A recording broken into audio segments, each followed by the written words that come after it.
Hello, I trust y'all had a good spring break. Um, Today I'm going to talk a little bit about Chapter 7, which this week is basically the Middle East, North Africa, Southwest Asia. From an American perspective, I guess the Middle East, the Near East, or home, depending on where you live. And so, again, like usual, I'm going to give just sort of brief overview. Obviously, the chapter's filled with a lot more than we had time to talk about, even if we were meeting face to face for 3 hours every week. If you look at the syllabus, there will be a quiz due at the end of the week. I'll post that here hopefully today. I have a meeting and classes tonight, but if not today, then tomorrow, but it won't be due until Sunday. So real briefly, as usual, we're kind of talk about some of the outcomes and effects of colonialism in the region, and I think it pretty well is obvious that this region is super important to the world, both economically, politically, culturally. If you look at the so-called world's three greatest monotheistic religions, Judaism, Islam, and Christianity, they all sort of come from that place. And even you throw in Zoroastrianism, Ahura Mazda, and all of that from Iran. Excuse me. You have four great monotheistic religions coming from this sort of part of Asia, really. And so you can see from this first map on my PowerPoint slides, slide 2, the sort of pivotal location. This area has always been at the sort of crossroads of the world. If you think about the moving into North Africa, moving into Asia, moving up into what today we call Russia and South Asia, or Central Asia rather, and over into Asia Minor and European continents, it's always been at the crossroads of the world. If you think about ancient Egypt, the Kushite and Nubian empires in Africa, which we'll talk a little bit about. Obviously, ancient Israel and Egypt, and if you think about the Lebanon and the cedars of Lebanon, and then even the Assyrians and the Syrians and the Babylonians, the Persians, the Ottomans, the Romans, the Greeks. I mean, that part of the world has been important for millennia, excuse me. So you can just kind of see there, whether it's ocean going or overland routes, it's for obvious reasons been important. And oil and modern finance have only aggravated that or exacerbated that or magnified that. Pick your verb there. So some of the bigger markers here. Some of this again is kind of demographic talk for things that are obvious. I love this phrase I picked up years ago from some geographer somewhere: discontinuous clusters around infrequent water sources. That's from slide 6, which is fancy talk for, hey, lots of people live near the rare water sources, which kind of makes sense if you think about it. I don't know what it's like in Minnesota, but in California, 80% of our population lives within like 3 miles of the coast. Duh. And in the deserts, people live near where there's water. Also, duh.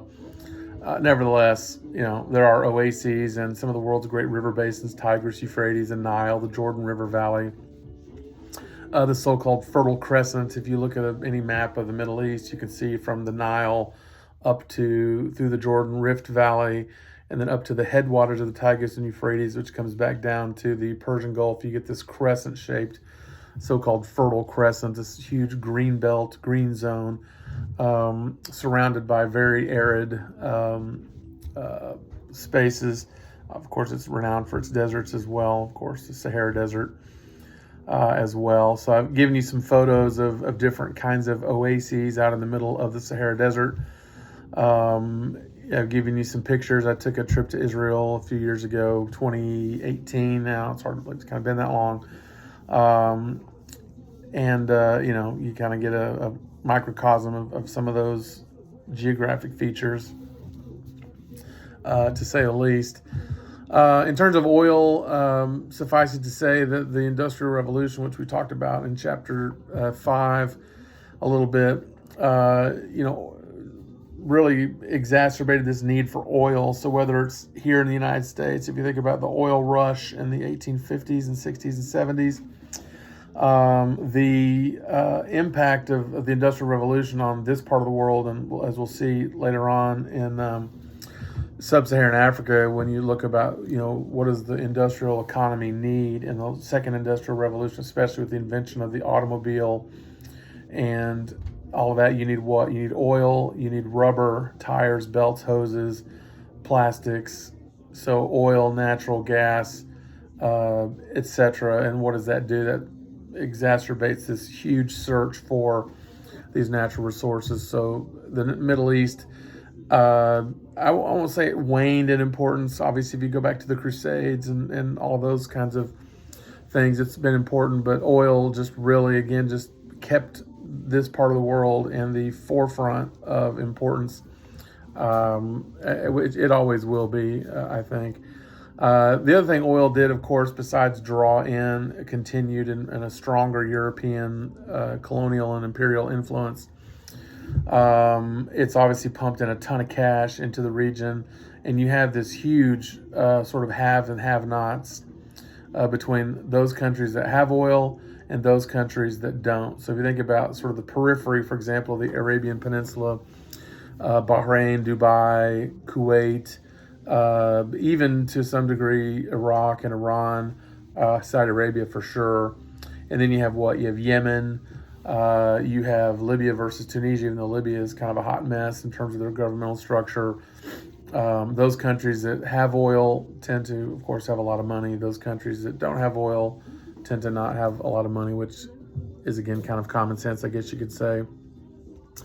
In terms of slide 12, again, talking about my PowerPoint slides, that just means, sort of the typical sort of American, I think, ignorance oftentimes is, they're all Islamic and they're all Arab. And that, of course, like, again, is sort of typical American, I think, simplistic, in California, I always talk about, obviously, because we have a lot of Mexican Americans, Hispanics here in California, but of course not everyone who is Hispanic is from Mexico. You have Guatemalans, Salvadorans, Panamanians, Puerto Ricans, etc. So, again, Americans tend to oversimplify, and same with Europe, and everybody's white. There's Poles and French and Flemish and Germans and High Germans and Low Germans and Northern Italians and etc., Sicilians and all of that. We do this to that region also. So that's really what that just points out, that the Turks are not Arabs. Iranians are not Arabs. They're Persians. They speak Farsi.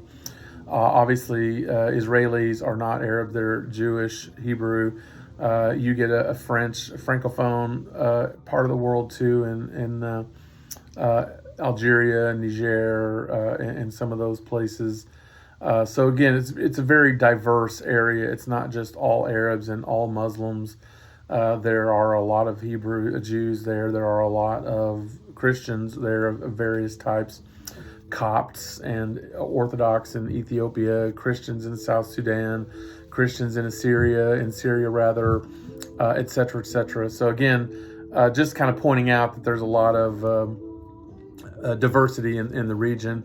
Your sort of trivia, I guess, for the day would be, for the week, would be the largest Islamic country in the world is Indonesia, right? So has the most Muslims in the world. So Saudi Arabia, of course, is the site of some of the holiest sites in Islam, Mecca and the tomb of Muhammad and all of that. But the spread of Islam, which some of these following maps tend to cover, shows you that it spread far and wide really, really quickly, actually.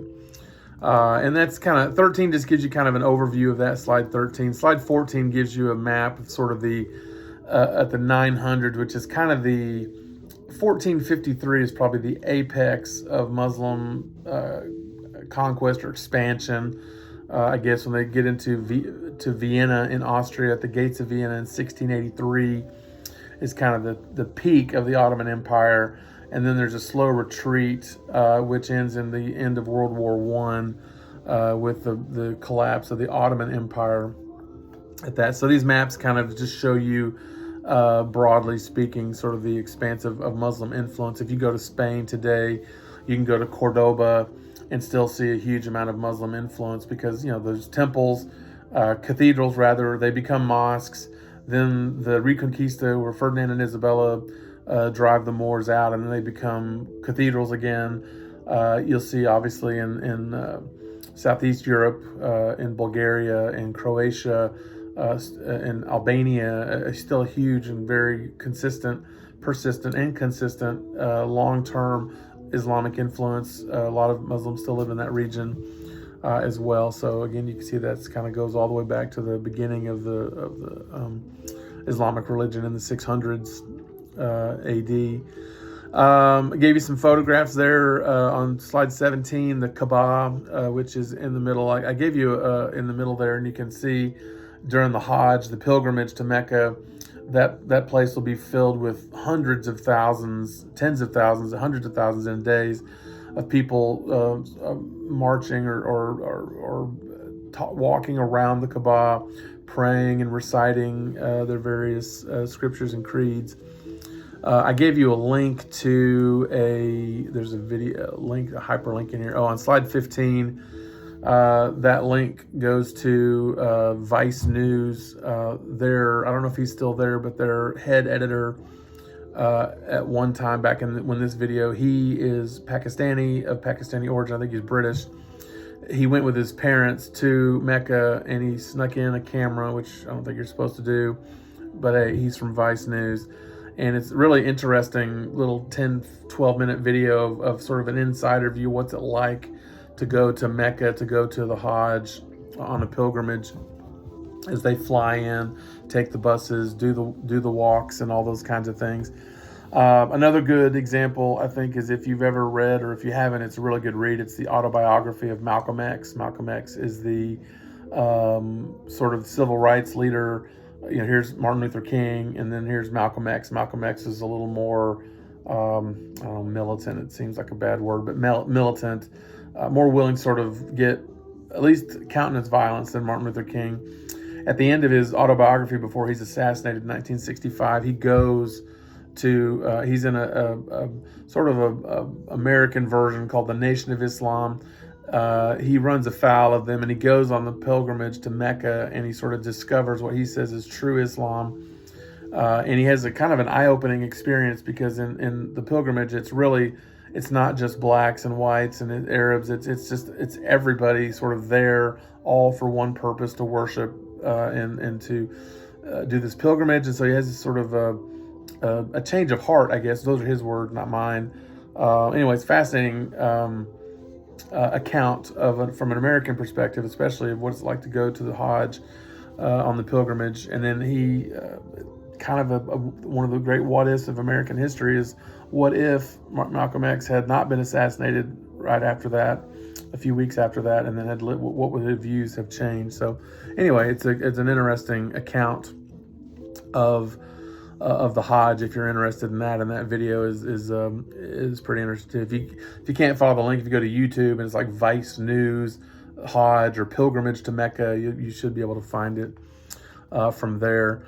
Slide 18 is the Mosque of the Prophet Muhammad. Again, you can see the sort of modernization. You get those minarets, those huge towers where the call to prayer goes out 5 times a day. You get the geometric shapes too. So in more traditional Islamic forms, there's kind of a prohibition against graven images. I don't know. I won't speak too detailed on that because I'm not an expert on Islamic theology. I won't pretend to be. But if there's one of the 10 commandments, right? Thou shalt not have graven images. That's kind of a common thing in that region, especially in the older school versions. So lots of geometric forms, mosaics, are very common in Islamic art and architecture as well.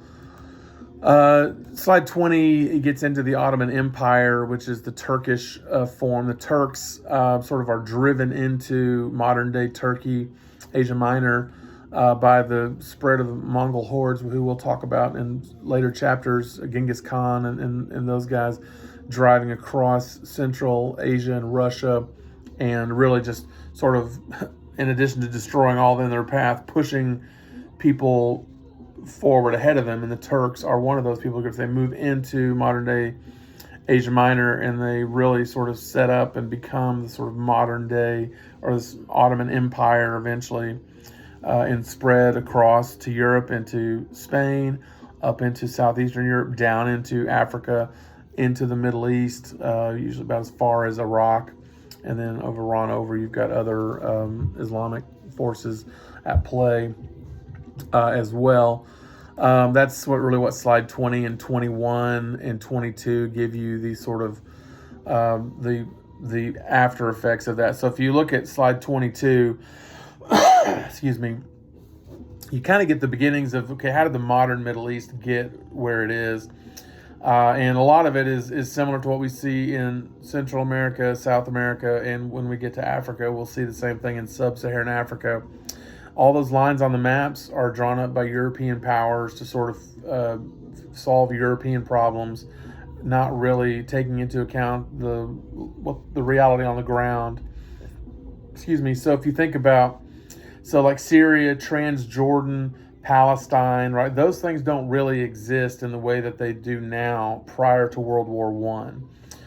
Palestine is basically a Latinized version of the word Philistine. The Philistines are a people group that we read about in the Old Testament.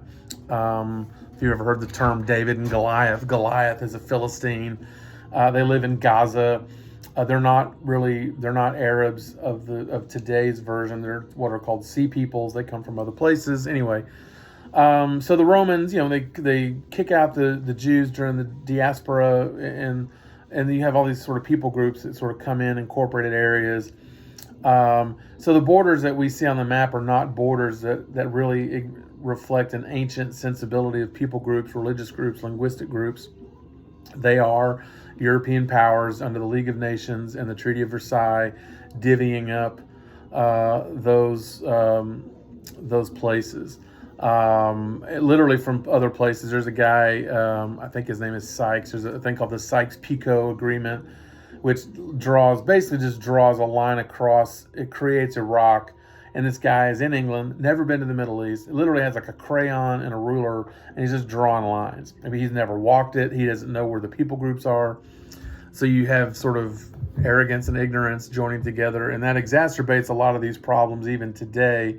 When you think about, okay, there's Kurds and Marsh Arabs and Sunni and Shia and different linguistic groups and different tribal affiliations, and really the lines on the maps don't always reflect those realities, right?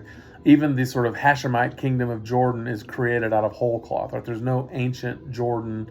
There's no ancient Iraq, right? There's Mesopotamia, there's Babylon, there's the Medo-Persian Empire. Iraq is created out of whole cloth, basically by the British and the French, divvying up oil and dividing powers to protect their own interests.